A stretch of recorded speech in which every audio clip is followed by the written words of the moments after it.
Bonjour à tous et bienvenue dans ce nouvel épisode des liens de la semaine. Donc moi c'est Corben de corben.info et cette semaine, nouvelle sélection de liens que j'ai partagés sur les réseaux sociaux. Donc je vous propose de vous connecter sur mon écran tout simplement et on va regarder ça ensemble. Alors la semaine dernière j'avais terminé sur un outil que Facebook a dévoilé qui permet de supprimer facilement les publications gênantes. Voilà, donc on s'est arrêté là-dessus. Si vous voulez voir ça, c'est dans le lien de la semaine numéro 16 de la semaine dernière. Et quoi d'autre? Écoutez, le Tor Browser, donc qui est le navigateur basé sur Firefox, qui permet de se connecter au réseau Tor, donc c'est-à-dire au dark web, etc. Vous savez, ce truc où on peut acheter plein de choses amusantes et surfer sur des sites non autorisés ou autorisés, hein, parce qu'il y a aussi des sites parfaitement légaux dessus. Tor Browser, nouvelle version est sortie, donc c'est un article de 01net de mon ami Gilbert, très sympathique. Je vous invite à faire connaissance avec Gilbert quand vous le croiserez, il est très cool. Voilà, qui nous parle de cette mise à jour, et notamment une mise à jour qui permet de voir quand vous surfez sur un site, on va dire normal, avec le Tor Browser bien sûr, mais un site web classique comme le mien, comme corben.info, s'il y a sa version sur le dark web, s'il y a sa version sur le réseau Tor, vous aurez une petite alerte qui vous dira qu'un point oignon est proposé et vous pourrez surfer sur ce site directement en passant par le réseau Tor. Voilà, ça c'est principalement la grosse nouveauté. Après il y a plein de petites choses, mais je vous invite à lire l'article. Qu'est-ce qu'on a d'autre? On s'est beaucoup amusé sur Twitch, oui, parce que je suis sur Twitch, donc n'hésitez pas à me suivre, hein. D'ailleurs, cette vidéo est tournée en live sur Twitch, donc les gens la voient se créer en direct, c'est merveilleux.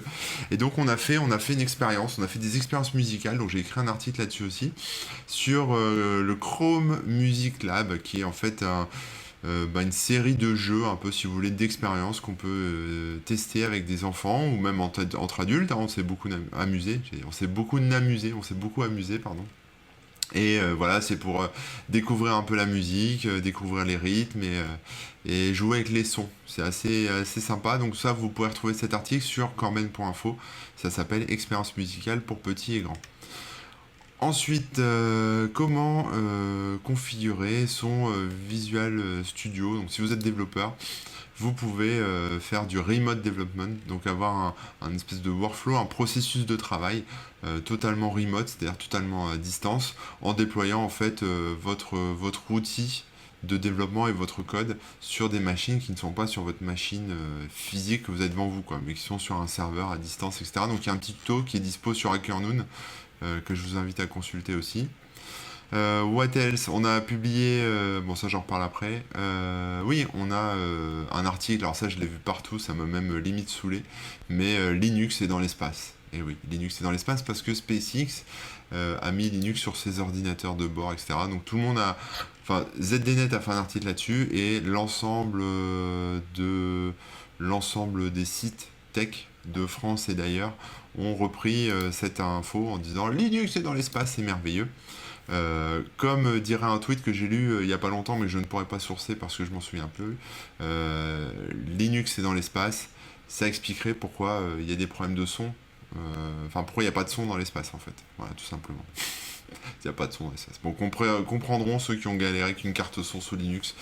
Voilà, c'était la petite vanne d'informaticien qui ne fera rire que les informaticiens, désolé pour les autres. Donc voilà, donc ça a été repris, etc. Je pense pas que ce soit la première fois qu'il y a un Linux dans l'espace, mais bon, ça a buzzé beaucoup. Une petite carte qui s'appelle Sense de Metrifool, qui en fait permet de mesurer la qualité de l'air grâce à votre Raspberry Pi. Donc c'est une carte d'extension que vous branchez sur Raspberry et vous pourrez faire de la mesure qualité de l'air. Donc ça peut être intéressant si vous bidouillez du Raspberry. C'est sur le site linuxgizmo.com, Gizmo avec un S. Le code d'Apollo 12 a été imprimé, et oui c'est fou ça a été imprimé et analysé sur cette vidéo YouTube de Curious Mark, qui en fait pendant 26 minutes voilà, regarde ce code source d'Apollo en assembleur, hein, bien sûr, et c'est assez fascinant en fait de se dire que voilà, C'était codé comme ça et ça a été imprimé, on peut le consulter physiquement, c'est plutôt rigolo. Donc voilà, ça c'est sur YouTube. Qu'est-ce qu'on a d'autre? On a Squawk, Squawk qui est en fait un outil qui permet de communiquer avec vos amis, vos collègues, etc.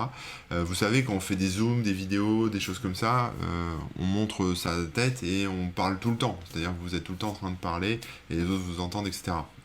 Même si vous lâchez un petit rototo des familles, on va l'entendre. Push to Talk, ça prend le truc un peu sous la façon Talkie-Walkie, c'est-à-dire vous avez un outil comme ça ou un site web de Squawk, hein, ça s'appelle Squawk, mais ça fait du Push to Talk comme les Talkie-Walkie, donc vous avez un site web ou une appli, et en gros pour parler, il faut appuyer sur le bouton. Voilà, donc vous pouvez lâcher votre rototo, on vous entend pas, et si vous appuyez sur le bouton, bah, on peut parler. Donc c'est un genre de Talkie-Walkie logiciel pour discuter avec vos collègues, vos amis, et c'est sur le site Squawk, squawk.to.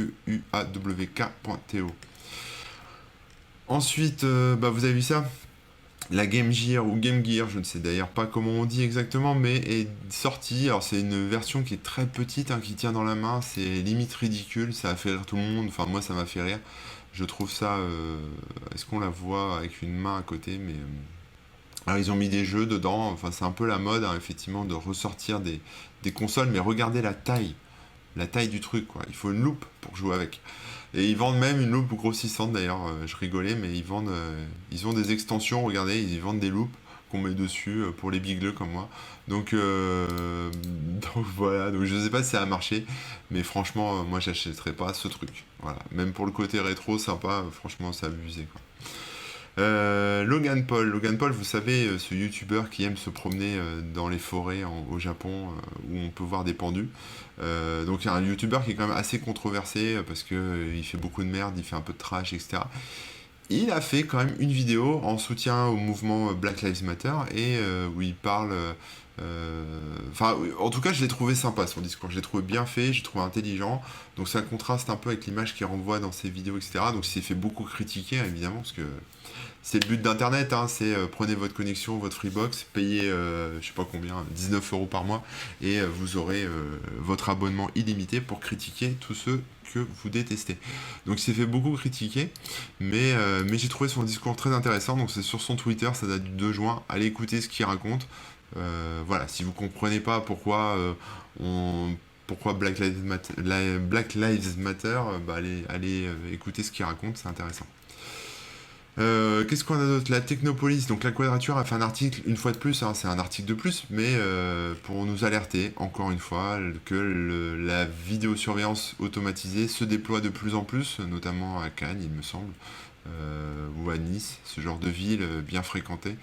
Et, et voilà, et la CNIL ne prononce aucun mot, donc c'est dommage, mais bon voilà, la Quadrature s'exprime là-dessus et ça peut être intéressant à aller lire, donc c'est sur le blog de la Quadrature.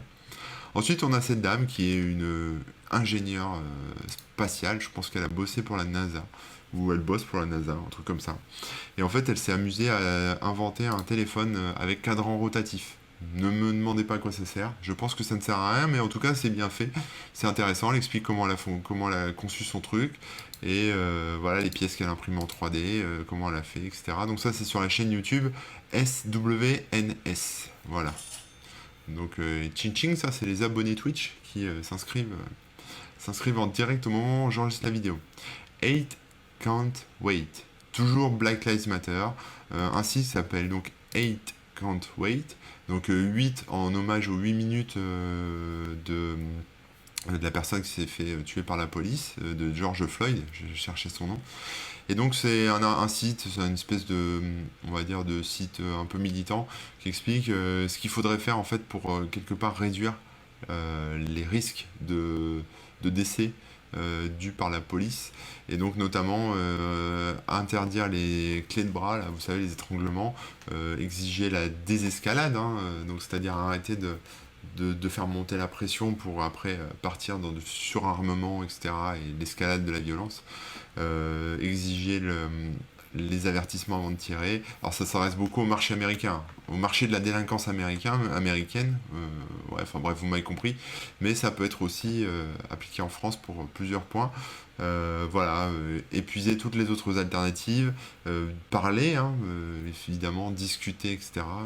Éviter de tirer sur des véhicules en mouvement, c'est sûr. Euh, voilà, et puis, enfin voilà, vous verrez après ça. Donc c'est sur 8 Can't Wait, et après il y a tout un truc là-dessus, avec un peu de doc, pour justement aider à réduire. Et donc, enfin, le chiffre, c'était quand même qu'en appliquant ces règles-là, on peut réduire de 72% la violence policière, quand même. Ce qui est pas mal, hein, c'est déjà un bon truc. Voilà, il y a Itch.io qui a sorti son bundle jeux vidéo Black Lives Matter en soutien voilà, au mouvement. Si vous achetez ce bundle, bah, votre argent ira au soutien de la cause black, la cause noire, donc ça c'est cool. Donc voilà, c'est à partir de, je crois, 40 $, c'est ça? Acheter 20 jeux et ça démarre à 20 $. Voilà, ça démarre à 20 $. Et après, bah, vous économisez évidemment, parce que les jeux cumulés ont une valeur totale de 54 $. Voilà. Bon, après, c'est des jeux indépendants, donc faut voir un peu si vous vous retrouvez, mais pourquoi pas, hein. Pour les gamers, ça peut être sympa. On a un studio, enfin Endless avec 3 S, qui est un projet Kickstarter, qui en fait permet de faire la musique de manière collaborative. Alors nous on fait ça tous les vendredis sur Twitch, je fais de la musique et les gens participent en me disant ouais toi tu ferais mieux de mettre ça, teste ci, teste ça, donc c'est plutôt rigolo. On a fait ça la semaine dernière, mais là il y a carrément un studio pour faire ça, une appli, tout ce qu'il faut, c'est un VST, il y a une communauté derrière, donc c'est un Kickstarter, hein, c'est pas encore vraiment lancé, mais si ça vous intéresse, en tout cas ça a l'air de cartonner, ça s'appelle Endless avec 3 S. Si vous êtes musicien. Voilà. Ensuite, un peu de contexte. Donc c'est une chaîne YouTube qui s'appelle Ex-Serve, pardon, qui met un peu de contexte sur un site qui s'appelle G2A, que je ne connaissais pas vraiment, qui vend, vous savez, des clés de jeux vidéo, des clés, des licences. Et donc il met un peu en avant comment ça fonctionne et pourquoi c'est un peu limite en fait ce genre de truc. Donc j'ai relayé la vidéo et bizarrement il y a eu plusieurs personnes qui m'ont dit oui mais sur Steam, en fait quand vous allez sur Steam, il y a de la publicité et de la publicité pour G2A aussi. Donc c'est assez paradoxal que les plateformes qui vendent aussi des licences fassent de la pub pour d'autres sites où il y a un peu de la licence de la clé de seconde main. Voilà. Donc ça c'est une vidéo YouTube sur, comment j'ai dit, sur Deus Ex-Serve, c'est ça, Ex-Serve, pas Deus Ex, non, Ex-Serve, chaîne YouTube. Qu'est-ce qu'on a d'autre? Pourquoi voler un iPhone dans un Apple Store ne sert à rien? Bah oui, pourquoi? Pourquoi? Eh bien vous le savez, parce que Apple verrouille ses smartphones et menace les voleurs, hein. C'est-à-dire qu'ils envoient carrément des trucs, regardez. S'il vous plaît, renvoyez le téléphone là où vous l'avez trouvé, sinon enfin, a été désactivé et les autorités locales ont été alertées. Donc attention, gare à vos fesses quoi. Donc voilà, ça sert à rien d'aller voler du matos chez Apple. En tout cas du matos en exposition, hein. Si vous piquez des Apple TV, ça doit pouvoir passer. Mais je ne vous encourage pas à faire ça. Excusez-moi, je rigole.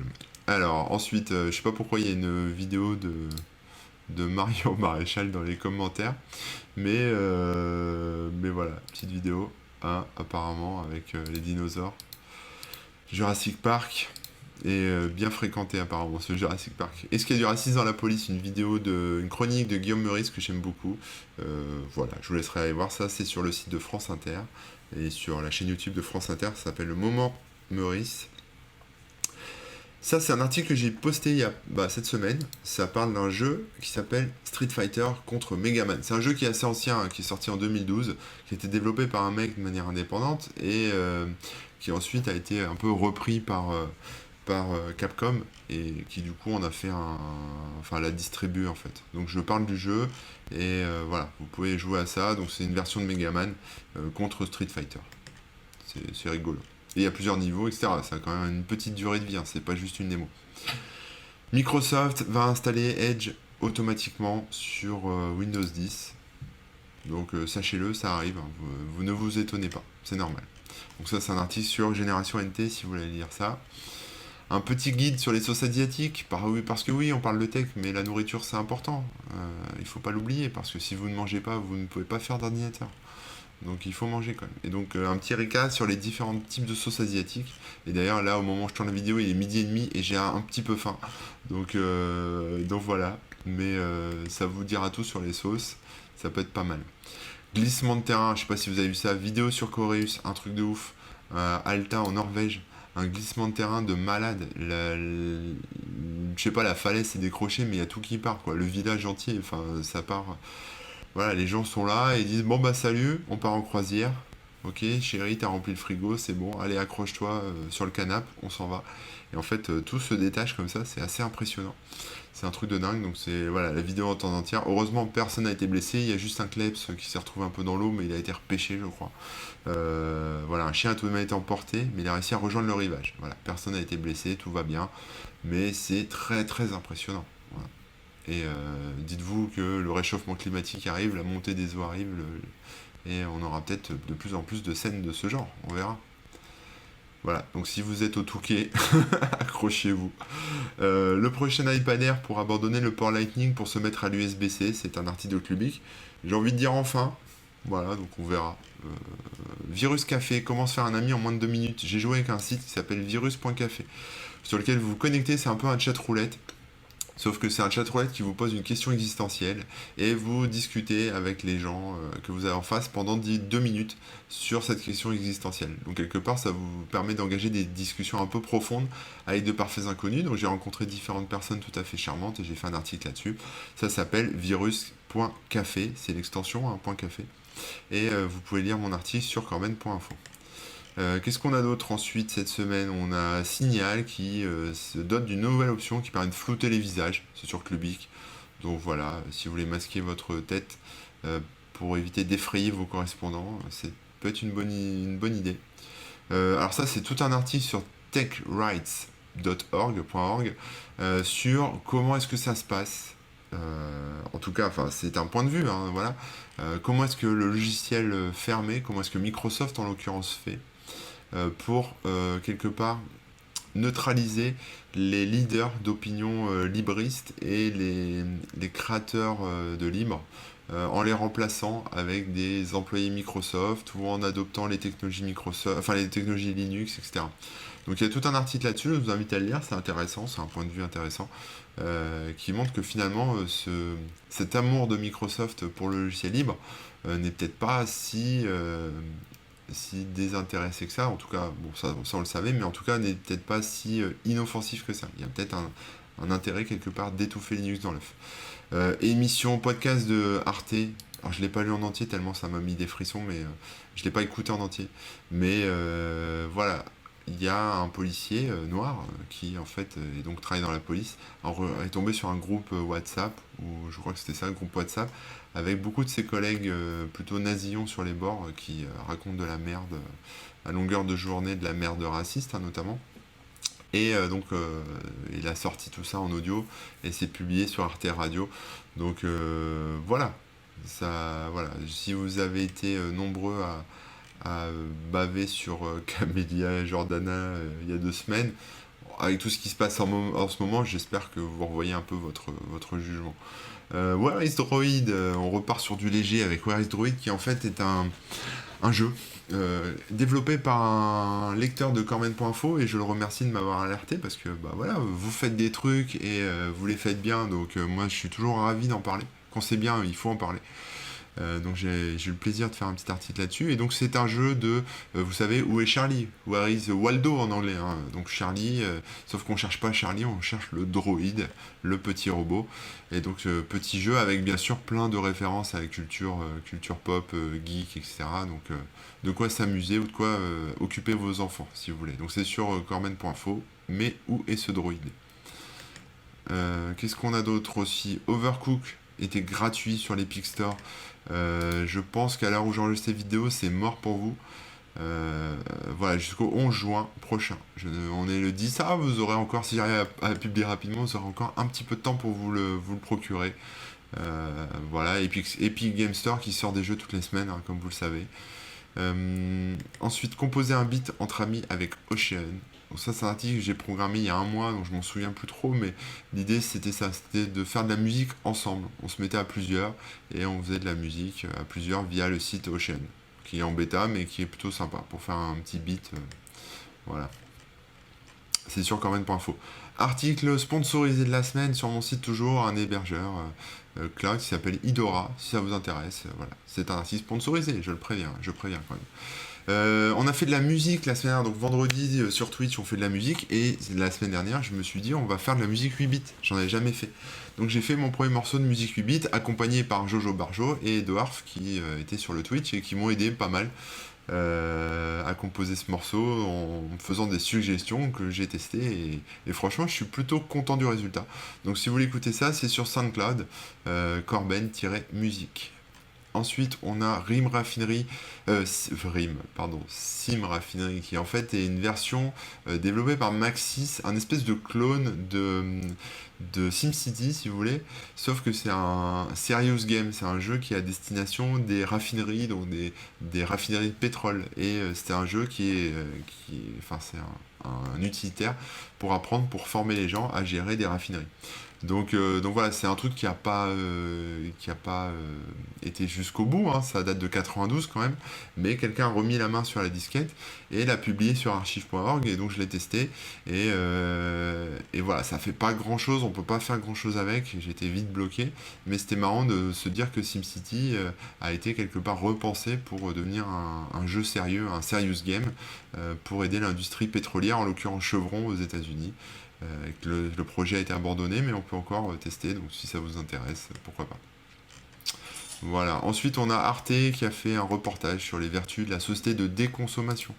Parce que oui, pendant qu'on achète tous nos trucs sur AliExpress et sur Amazon, d'autres font le choix de la déconsommation, donc de ralentir un peu le rythme et apprendre à consommer moins, consommer mieux, ne plus consommer du tout pour certains, et à produire peut-être leur propre nourriture, à recycler des choses, etc. Et donc il y a un reportage là-dessus que j'ai trouvé intéressant.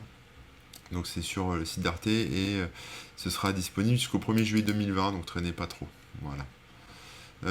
Qu'est-ce qu'on a d'autre ensuite? On a Total Annihilation qui est gratos, je sais pas s'il l'est toujours, mais à l'époque, au moment où j'ai fait l'article, c'était gratuit. C'était sur Good Old Games, donc GOG, voilà, je pense qu'il y a le petit lien, mais je crois que c'est terminé, désolé si vous voyez cette vidéo. Maintenant il est payant, il est à 5,49€, mais il a mal vieilli quand même, je peux vous le dire pour l'avoir retesté. Il n'est pas vraiment remasterisé, c'est la version un peu brute.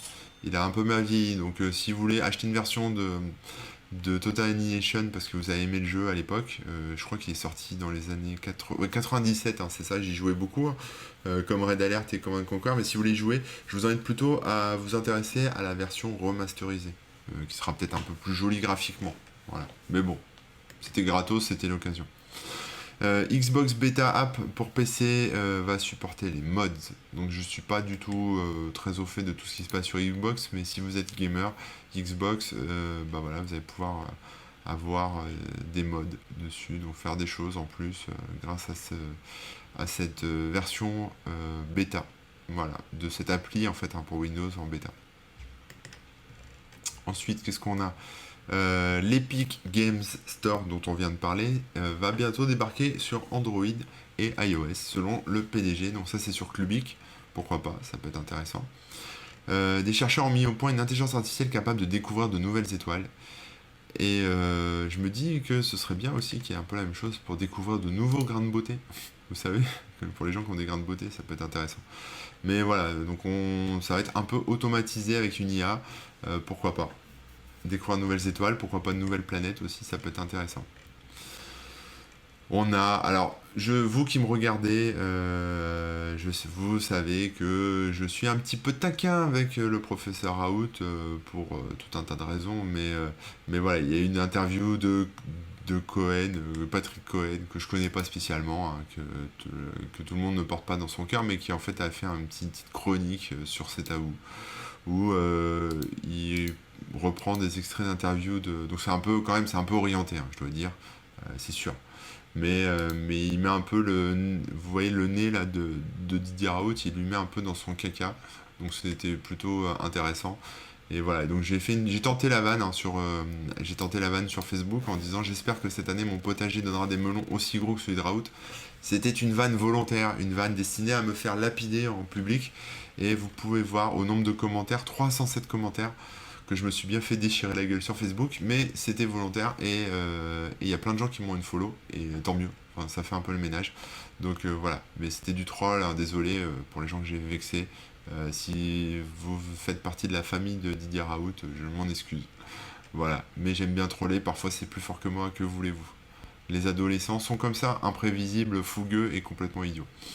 Ensuite, un super article, toujours sur un super blog que je vous invite à consulter qui s'appelle corben.info, où je reprends ce projet de Yüksel Temiz, qui travaille chez IBM et qui a mis au point un microscope à base de Raspberry Pi et de Lego absolument formidable qui est motorisé et qui permet de faire des photos macro ou de voir, faire des images plutôt enfin voilà, tout ce qui est biologie.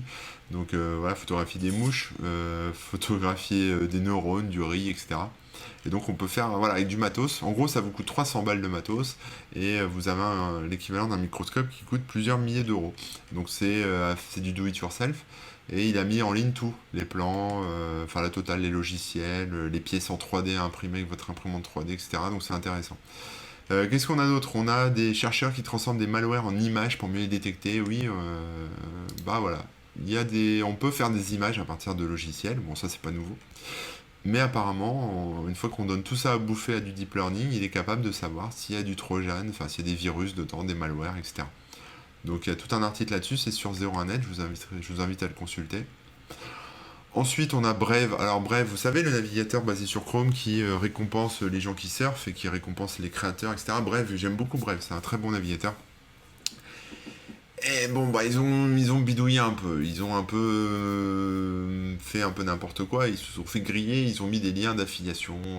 Voilà, ils ont inséré, en fait, si vous voulez, des codes d'affiliation dans les liens qui passent par Brave. Donc, quelque part, ils ont essayé de trouver un modèle de financement alternatif, hein, parce que c'est un navigateur qui est quand même gratuit. Mais bon, voilà, ils se sont fait choper la main dans le sac. Ils se sont excusés. Ça a été patché, réglé. Mais bon, c'est dommage parce que du coup, ça leur fait de la mauvaise pub alors que c'est quand même un bon navigateur. Je vous invite quand même à continuer à l'utiliser, hein, si vous voulez. En tout cas, c'est mieux que d'utiliser Chrome ou que d'utiliser Microsoft Edge, qui est très bien aussi, mieux que Chrome. Chrome, c'est le pire. N'utilisez pas Chrome. Ensuite, on a le fondateur de Reddit. Alors ça, c'est assez impressionnant. Le fondateur de Reddit, qui s'appelle Alexis Ohanian. Voilà, qui en fait a décidé de se retirer de Reddit, de se retirer de la direction, si vous voulez, pour laisser sa place à une personne de couleur noire. Voilà, tout simplement. Donc l'idée, c'est en soutien au mouvement Black Lives Matter. Il s'est dit, il n'y a pas assez de noirs à des postes de dirigeants, et moi, en tant que soutien à la cause, je décide de me résigner, donc de démissionner, hein, de mon poste pour encourager le conseil d'administration à prendre une personne de couleur à ma place. Et voilà. Et je trouve ça courageux. Alors après, vous pourrez dire c'est de la com, ou alors il en avait marre de gérer la boîte depuis 15 ans et il s'est dit maintenant la merde c'est pour les autres. Peut-être aussi, hein, on n'en sait rien, mais en tout cas, c'est un message fort qu'il envoie. Et, euh, et voilà. Donc si vous êtes PDG, je vous invite à démissionner pour laisser une personne de couleur à votre place. N'hésitez pas. Ensuite, pirate informatique, un métier des plus ennuyeux. Article de 01net qui en fait reprend une étude avec des interviews, etc. Je sais pas s'ils ont mis la source, une étude universitaire, voilà. Qui en fait parle des pirates informatiques. Alors les pirates au sens, vous savez, usine de farming, usine à phishing dans les pays de l'Est ou usine à arnaque en Asie ou en Inde, etc. Enfin, vous savez, c'est ces entreprises qui essayent d'escroquer des Européens ou des Américains en leur vendant du faux support pour Microsoft, etc. Qui en fait voilà, marchent avec des employés tout à fait normaux, hein, qui font des jobs tout à fait normaux d'admin 6, de développeurs, de hotliners, etc. Mais ce sont quand même des cybercriminels, hein, et en fait on se rend compte que leur boulot est chiant. mais quelque part pas plus chiant que le vôtre, hein, pas plus chiant que de pisser de la ligne de code toute la journée, ou que de faire de l'admin 6, ou que de gérer, voilà, apparemment gérer un botnet, c'est aussi chiant que de gérer un serveur de mail, par exemple. Voilà, bon bah voilà, donc c'est un métier ennuyeux, pirate informatique. Voilà, mais il ne faut pas confondre ça avec les métiers de la cybersécurité qui sont quand même des métiers super intéressants. Donc voilà. J'ai trouvé un émulateur de terminal pour iOS qui est plutôt cool, qui s'appelle HL, A-Shell. Voilà. Vous n'avez pas besoin d'avoir un téléphone routé, etc. Si vous avez besoin d'un peu de terminal pour faire un peu de script ou pour vous connecter en SSH, etc., allez voir sur mon site, j'en parle, mais ça s'appelle A-Shell. C'est sur l'App Store. Qu'est-ce qu'on a ensuite Etalab a proposé un outil de pseudonymisation, donc on l'a testé sur Twitch. Il est ici, il y a une version en ligne ici, qui permet en fait d'éliminer tout ce qui est prénom et nom. Alors ça n'a pas l'air de marcher très bien, là, ça ne veut pas charger, mais tout ce qui est prénom, nom, adresse d'un contenu, d'un fichier doc, etc. Donc là, vous voyez, au moment où je parle, le site ne se charge pas et c'est dommage. Mais on l'a testé, c'est open source, hein. Mais c'est pas encore super au point, quoi. C'est-à-dire que j'ai testé avec des trucs et il me laissait quand même passer des noms. Donc faut pas lui faire confiance à 100%. Mais bon, c'est rigolo, hein, puis c'est en cours de développement, donc à tester. L'US Air Force veut faire s'affronter un pilote et une IA à l'été 2021. Donc on va enfin avoir des combats. Alors voilà, là on a le truc de pseudonymisation, mais vous voyez, je vous mets l'exemple, hein, je reviens un peu là-dessus. Un fichier d'exemple, et donc il anonymise le nom, le prénom, l'adresse et encore le nom. Et quand on clique sur le document pseudo-anonymisé, il affiche plus ces trucs-là. Voilà. Donc ça peut être pratique pour vous. Donc je reviens sur l'US Air Force qui veut faire combattre un vrai pilote avec une vraie IA, un peu comme vous savez Deep Blue et Kasparov quand ils faisaient une partie d'échecs. Je ne sais pas si ce sera un combat à mort, mais je ne pense pas. Mais on verra, ça peut être intéressant. Ce serait bien que ce soit retransmis à la télé. J'aimerais bien voir ça, un truc en mode Top Gun, avec voilà, dogfight, hein, comme on dit, combat aérien, entre une IA et un avion. Moi je pense que l'IA a de fortes chances de gagner quand même. On verra bien. Ensuite, comment identifier une plante? Alors là, je vous parle d'un logiciel dont j'ai été persuadé avoir déjà parlé sur le blog. Si vous retrouvez l'article, envoyez-le moi parce que je ne le retrouve pas, personne ne le retrouve. Donc peut-être que c'était juste dans ma tête.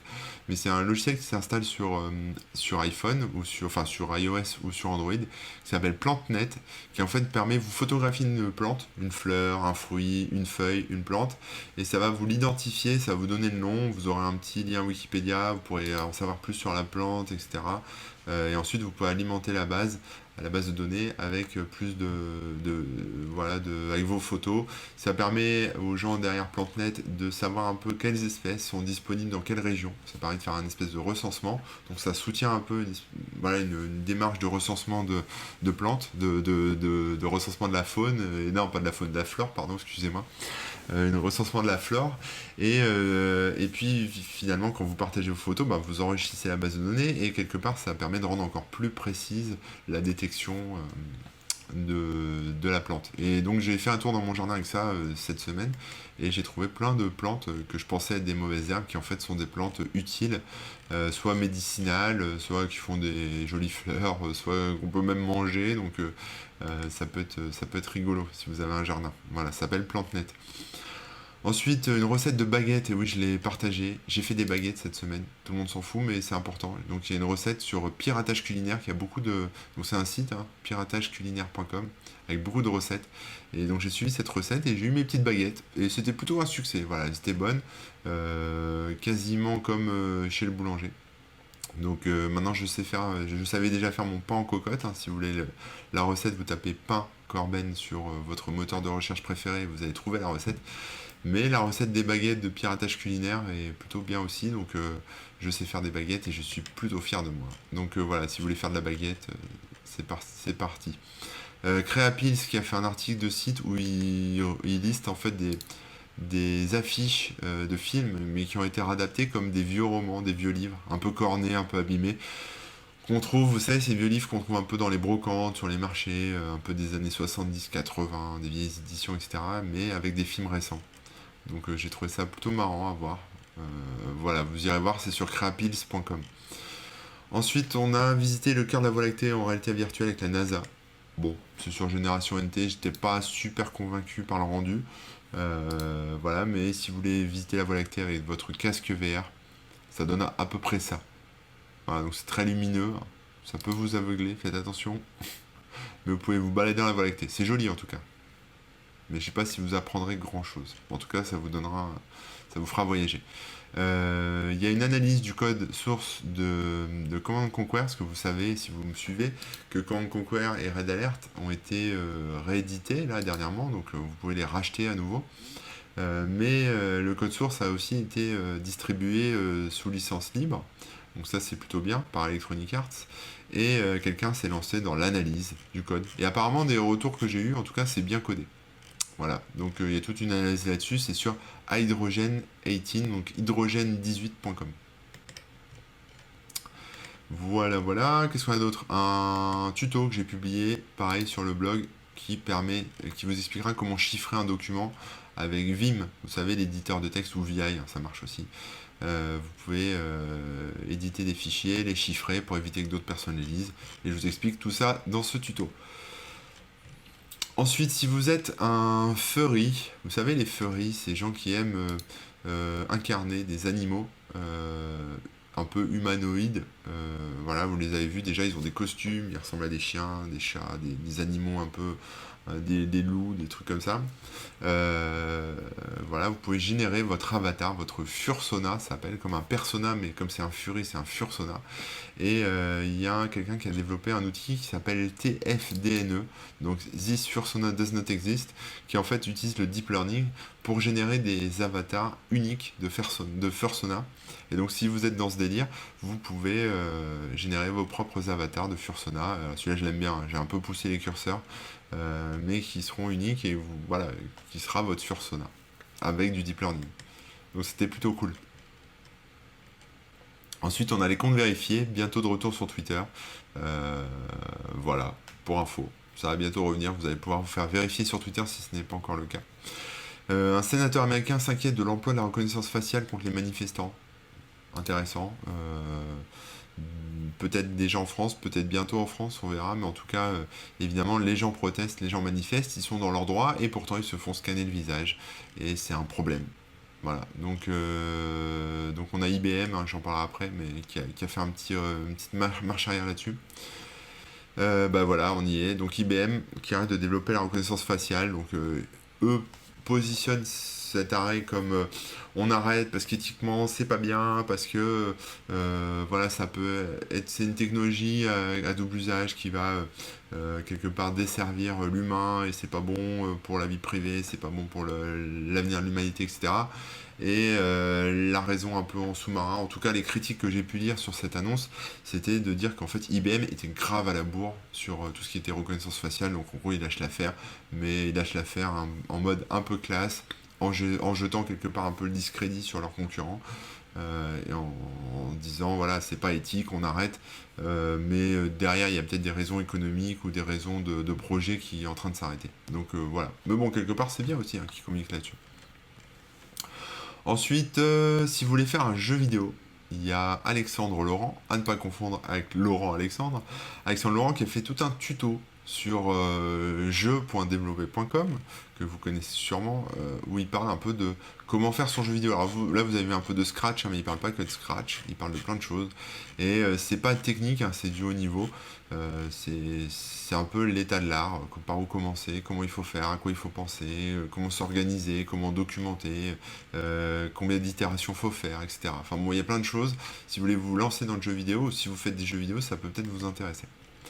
Des chercheurs du MIT placent des milliers de synapses artificielles sur une micropuce. Donc on aura bientôt des puces peut-être plus intelligentes que nos politiques. Donc ça c'est plutôt cool. Voilà, une petite puce de la taille d'un confetti. Avec des synapses. Donc on va peut-être avoir une conscience à un moment qui va émerger du silicium. Voilà, Deus ex machina, on verra bien. J'ai publié un article aussi ce matin sur un Warper pour Google Docs. Alors un Warper, qu'est-ce que c'est? Si vous voulez, c'est un logiciel, c'est une application en dur, c'est une appli quoi, vous installez, qui intègre des services web. En gros, c'est un peu ça, quoi. Voilà, donc celui-là, c'est du Electron.js. Ça s'appelle GDesktop Suite, et vous avez en gros la suite Google dans un logiciel pour avoir un équivalent un peu d'Office, hein, si vous voulez. Si vous êtes plus à l'aise avec un logiciel, avec une fenêtre, etc., plutôt qu'un service en ligne dans un navigateur, bon bah c'est fait pour vous. Ensuite, un PDF qui nous vient de nos amis anarchistes, mais je l'ai publié parce que j'ai trouvé sympa. C'est un PDF qui s'appelle, alors c'est sur riotmedicine.net, et c'est un document que vous pouvez télécharger, alors après on peut le vérifier, etc. Je vais essayer de vous le montrer, qui en fait est un espèce de guide de médecine d'urgence, si vous voulez. Et j'ai trouvé ça plutôt bien fait. Donc c'est destiné évidemment aux street medics, aux gens qui sont dans la rue, qui gèrent les petits bobos des manifestants, etc. Ou les gros bobos, hein. Je pense enfin, patcher un œil qui vient de se faire crever, ça doit pas être si simple que ça. Et donc, ou faire du massage cardiaque, ou voilà, ce genre de choses. Et donc, il a fait tout un bouquin, le mec, euh, avec plein de choses comme ça. Alors, ça remplacera pas des études en médecine, hein, c'est sûr. Vous vous dites pas que vous allez pouvoir faire Dr House avec ça. Mais si vous êtes street medic, ça va vous permettre d'améliorer vos compétences. Et en tout cas, pour les particuliers, comme vous, comme moi, qui ne vont pas, en tout cas, ni spécialement les manifs, ni spécialement street medic, ni spécialement euh, voilà, en tout cas, ça apporte des connaissances qui peuvent servir. En tout cas, c'est bon pour la culture générale. Voilà. Donc c'est clairement orienté, hein, on est d'accord. Mais voilà, c'est de la médecine. Donc ça peut vous intéresser. Ensuite, on a getwanted.com qui a publié un espèce de calculateur. Vous mettez en gros la ville où vous habitez, vous mettez la ville où vous déménagez, vous avez prévu de déménager, vous mettez votre salaire actuel, et ça vous dira quel sera votre niveau de vie en arrivant dans cette nouvelle ville. Donc par exemple, si je pars de Paris, que je gagne 36 000 euros par an, 36K, et que je décide de m'installer dans cette merveilleuse ville qui est Québec City, je vais calculer et ça va me dire qu'en fait, en gros, tout est moins cher au Québec. Les loyers, les transports, voilà, la bouffe, les restos, etc. Donc c'est moins cher, donc ça vous dit un peu ce que vous avez payé moins cher. Et ça vous dit qu'en fait, 36 000 euros, si vous voulez conserver le même niveau de vie, vous pouvez survivre avec 39 000 dollars. Voilà, en gros. Si par exemple vous partez à New York, c'est pas le même délire. À New York, vous allez avoir des loyers qui vont exploser, hein. On est à plus de 157% par rapport à Paris. Et donc il faudra demander non pas un salaire de 36 000 dollars ou 36 000 euros, hein, j'ai arrondi, mais plutôt un salaire de 75 000 dollars si vous voulez vous y retrouver avec le même niveau de vie. Voilà. Donc c'est plutôt sympa, c'est sur getwanted.com. Ça vous donne une approximation. Après, c'est pas fiable à 100% non plus, hein. Qu'est-ce qu'on a d'autre? Les masques en tissu, et oui, si vous avez sorti la machine à coudre et que vous avez produit beaucoup de masques, eh bien sachez-le, un nouveau guide vient de paraître depuis le 5 juin sur le site de l'OMS avec des nouvelles recommandations, notamment sur les couches, hein. La couche intérieure du masque doit être hydrophile, c'est-à-dire qu'elle doit être faite en coton ou un mélange de coton, et c'est-à-dire qu'elle doit absorber ce que vous avez toussé dans le masque. Donc la couche intérieure doit être absorbante. La couche au milieu doit être filtrante, donc ça doit être des matériaux plutôt synthétiques, non tissés, comme du polypropylène ou un coton bien solide, etc. Donc ça doit être vraiment un peu une couche qui fait un peu office de filtre, hein, qui va filtrer les crobes, les vilains crobes. Et la couche externe, doit être la couche la moins absorbante possible. Donc il va falloir sortir votre jogging des années 90, vous savez, celui qui est jaune fluo, le découper parce que on est sur du polyester, quelque chose de très synthétique, pour que justement ça soit un peu hydrophobe, hein, que les gouttelettes ne rentrent pas dedans et que ça s'évacue tout simplement. Donc voilà, des nouvelles recos, c'est sur numerama.com, je vous invite à aller voir ça. Et ensuite, petite astuce, alors ça m'a fait autant marrer que ça m'a fait halluciner, mais je peux pas vous montrer, mais en gros, c'est sur groovypost.com, et en fait, on peut agrandir le menu démarrer. Je suis pas trop, le menu démarrer de Windows, je suis pas trop sous Windows, hein.